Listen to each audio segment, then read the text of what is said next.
Detox நேயர்களுக்கு வணக்கம். விஜய் தலைமையிலான இந்த ஆட்சி ரீல்ஸுக்கான ஆட்சியா இல்லை ரியலுக்கான ஆட்சியா அப்படின்ற ஒரு கேள்வி பொதுமக்கள் மத்தியிலையும் இன்னைக்கு பார்த்தீங்கன்னா நிறைய எழும்பியிருக்கு. இப்போ விஜய்க்கு ஆதரவாக செயல்படுறாங்க, நிறைய பேர் ஆதரவாக செயல்படுறாங்க. அவங்க கிட்டலாம் ஒரு விஷயத்த நம்ம சொன்னோன்னா ஏற்றுக்க மாட்டேங்கிறாங்க. ஏங்க இது ரீல்ஸுக்கான ஆட்சிங்க, ரியலாக ஒரு ஆட்சி நடத்தலை, இதை கொஞ்சம் புரிஞ்சுக்கோங்க அப்படின்னா அது கேட்கவே மாட்டாங்க. இப்போது இவங்க ஆட்சி அமைச்ச உடனே எதிர்க்கட்சிகள்லாம் என்ன பண்ணாங்கன்னா இன்ஸ்டாகிராமில் இவங்க ஆட்சியை பிடிச்சிட்டாங்க, ஸோ இது ரீல்ஸுக்கான ஆட்சி தான், ரியலுக்கான ஆட்சி கிடையாது அப்படின்னு சொல்லிட்டு எதிர்க்கட்சிகள் கருத்துக்களை முன்வைத்தாலும் இவங்க ஏற்றுக்கவே மாட்டேங்கிறாங்க. சரி, நம்ம நான் சொல்கிறோம் இது மாதிரி உங்கள் அமைச்சர்களே இது மாதிரி ஏற்றுக்கிறாங்க, இது ரீல்ஸுக்கான ஆட்சி தான், ரியலுக்கான ஆட்சி கிடையாது அப்படின்னு சொல்லி அவங்க சொல்கிறத வச்சு இப்படி தான் வருதுன்னு சொன்னால் நம்மளால் திட்டுறாங்க, கழுவி கழுவி ஊற்றுறாங்க, நம்மளுக்கு பதிலடி கொடுக்குறாங்க, அது புரிஞ்சிக்க மாட்டேங்கிறாங்க. ஸோ இது பார்த்திங்கன்னா அமைச்சர் ஒவ்வொரு தடவை என்ன பண்ணுறாங்க, இதை ப்ரூவ் பண்ணுறாங்க, இது ரீல்ஸுக்கான ஆட்சி தான், ரியலுக்கான ஆட்சி கிடையாது, நம்புங்க அப்படின்னு சொல்லிட்டு தாவேக்க அமைச்சரே என்ன பண்ணுறாங்க, ஒவ்வொரு தடவை என்ன பண்ணுறாங்க இங்கே ப்ரூவ் பண்ணுறாங்க. ஆனால் இது தாவேக்காவுக்கு ஆதரவு நிலைப்பாட்டில் இருக்கிறவங்க ஏற்றுக்க மாட்டேங்கிறாங்க அப்படின்ற ஒரு மன வருத்தம் தான் இன்றைக்கி நமக்கு பெருசாக வளர்ந்தது. அப்படி எந்த அமைச்சர் இதை உறுதிப்படுத்தினாங்க இது ரீல்ஸுக்கான ஆட்சி தான் அப்படின்னு நீங்கள் கேட்கலாம். இப்போ சமீபத்தில் அமைச்சர் கீர்த்தன் அவர்கள் இருக்கிறாங்கல்ல, அவங்க இங்கே தமிழ்நாட்டில் தொழில் தொடங்க வாங்க அப்படின்னு சொல்லிட்டு ரீல்ஸ் மூலியமாக அழைப்பு கொடுத்தாங்க. இன்ஸ்டாகிராமில் அவங்க ஒரு பதிவு போடுறாங்க, வாங்க இது மாதிரி எங்களுக்கு தமிழ்நாட்டில் நல்ல இடமா இருக்குது, நீங்கள் வந்துங்க, கவர்மெண்ட் மாறிச்சு, விஜய் தலைமையிலான ஆட்சி ரொம்ப கூடிய விரைவில் என்ன பண்ணுறாங்க, எல்லாத்துக்கும் பர்மிஷன் கொடுக்குறாங்க, அப்ரூவல் கொடுத்துட்றாங்க, டைம் டியூரேஷன்லாம் உங்களுக்கு ரொம்ப கம்மியாயிருச்சு, ஸோ எந்த ஒரு அலைச்சலும் இருக்காது உங்களுக்கு, நீங்கள் ஈஸியாக பண்ணலாம், ஒரு குறிப்பிட்ட 25 நாள் இல்லை 20 நாளுக்குள்ளே நீங்கள் கம்பெனியை என்ன பண்ணலாம், உங்கள் தொழில் இங்கே தொடங்கி நீங்கள் க்ரோத்தை ஸ்டார்ட் பண்ணிடலாம் அப்படின்னு சொல்லி என்ன பண்ணுறாங்க, இன்வெஸ்டர்கள் என்ன பண்ணுறாங்க உள்ளே கூப்பிட்றாங்க. இது ரீல்ஸ் மூலியமாக கூப்பிட்றாங்க. ஓகேவா, இது பார்த்தீங்கன்னா ரியலாக போயிட்டு இவங்க கூப்பிட்றாங்களா அப்படின்னா, இப்போ ஒரு தொழில்துறை அமைச்சர் அப்படின்னா என்ன பண்ணுவாங்கன்னா வெளிநாட்டு பயணம் போவாங்க.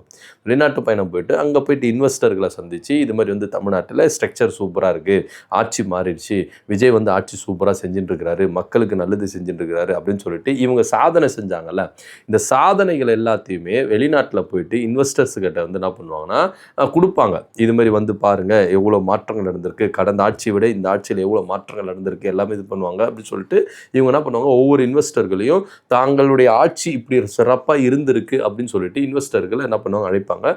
முதலமைச்சரும் போவார். அதிமுகவில் எடப்பாடி பழனிசாமி போயிருக்கிறாரு, திமுகவில் இருந்து மு.க. ஸ்டாலின் அவர்களும் போயிட்டு அதிகப்படியான தொழில் முதலீட்டாளர்களை கொண்டு வந்தார்.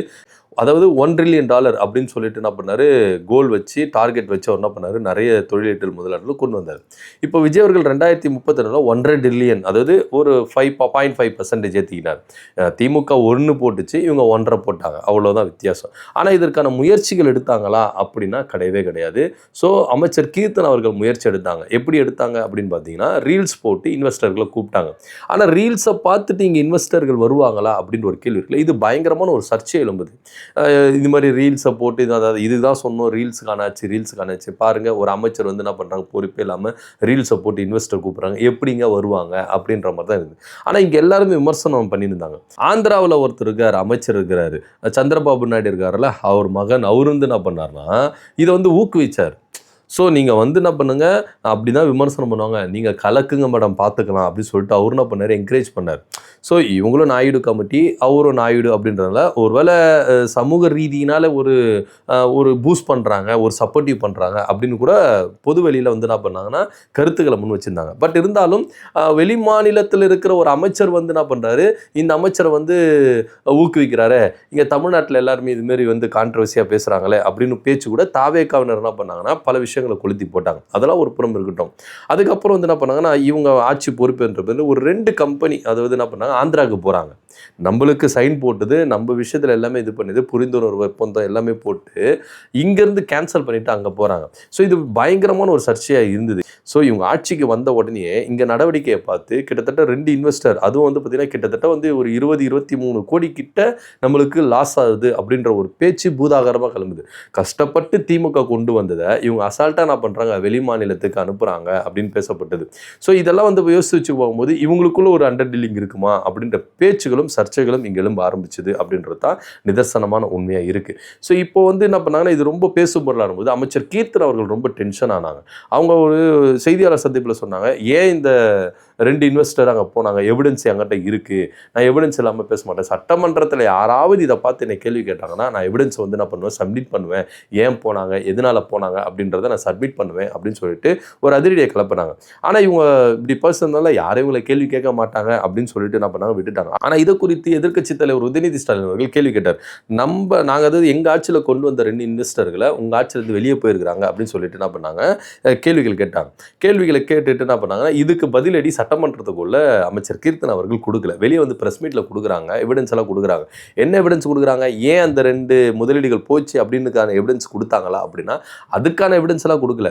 இதை மறைக்கிறதுக்கு இன்னொன்று அப்படின்ற மாதிரி திமுக ஆட்சி காலத்தில் இத்தனை கம்பெனிகள் வெளியே இருக்குது, அதை பற்றி யாராவது கேள்வி கேட்டீங்களா, எவிடன்ஸ் என்கிட்ட இருக்குது அப்படின்னு. ஹலோ மேடம், நீங்கள் எவிடன்ஸை கொடுக்கணும்னு அவசியமே கிடையாது.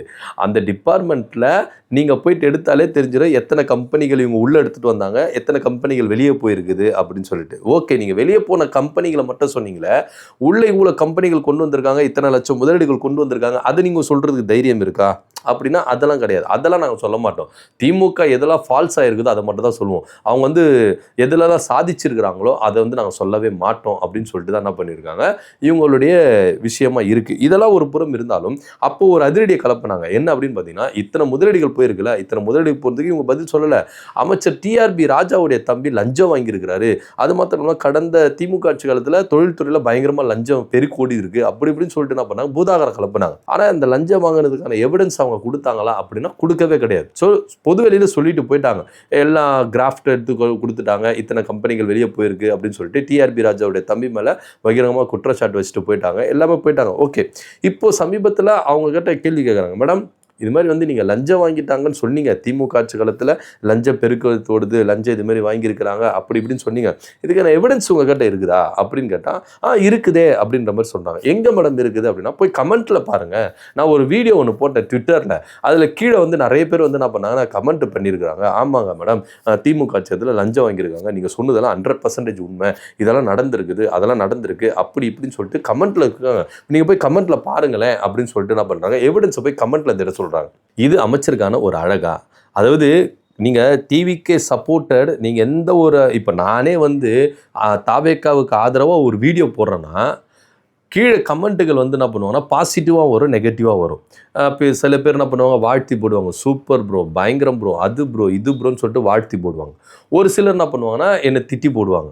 ஸோ இது வந்து பார்த்திங்கன்னா சோஷியல் மீடியாவில் கமெண்ட்ஸ் வருதுன்னு வந்துன்னா பாசிட்டிவாக வரும், ஆதரவாளர்கள் இருந்தால் பாசிட்டிவாக வரும், எதிர்ப்பாளர்கள் இருந்தால் திட்டி வரும். இதுதான் வந்து கமெண்ட்டில் வரும். அது நீங்கள் இன்ஸ்டாகிராமில் இருந்தாலும் சரி, ஃபேஸ்புக்காக இருந்தாலும் சரி, ட்விட்டர் இருந்தாலும் சரி, யூடியூபாக இருந்தாலும் சரி, எதில் இருந்தாலும் சோஷியல் மீடியாவில் கமெண்ட்ஸுன்னு வருது வந்து பார்த்திங்கன்னா வெகுஜன மக்கள்கள் அவங்களுடைய கருத்தை பிரதிபலிப்பாங்க. அது பாசிட்டிவாகவும் இருக்கும், நெகட்டிவாகவும் இருக்கும். அதில் எந்த வித மாற்று கருத்தும் இல்லை.